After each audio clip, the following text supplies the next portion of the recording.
Disaster Management Act 2005. India's backbone for handling disasters. Do you know how India systematically responds to disasters? The answer lies in the Disaster Management Act 2005. After major disasters like the 1999 Odisha Super Cyclone and the 2001 Gujarat Earthquake, India realized the need for a structured legal framework. The DM Act was enacted in December 2005 to provide an institutional mechanism for disaster preparedness, mitigation, and response.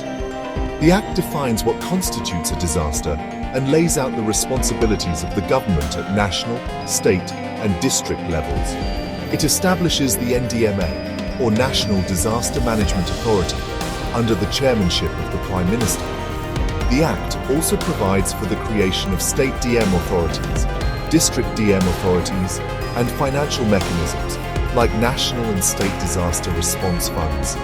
It empowers central and state governments to take necessary measures during disasters. Under the Act, several institutions play key roles.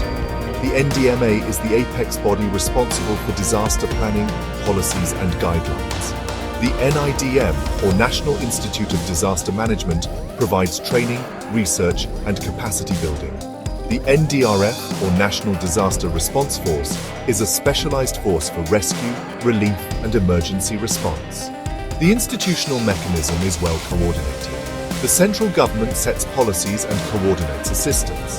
The NDMA prepares the national plan, while states develop their own plans. Coordination flows from the top down, NDMA to SDMA, State Disaster Management Authority, to DDMA, District Disaster Management Authority. This promotes a shift from a relief-based approach to a proactive risk reduction strategy. Penalties are in place for violations. Obstructing officials or refusing to comply with orders can attract up to 1 year of imprisonment or a fine, which can be extended in case of loss of lives or property. The DM Act 2005 empowers India to act swiftly and effectively during crises. It's not just about response, but building resilience. Stay aware, stay safer. Like, share, and subscribe to my channel for more educational content.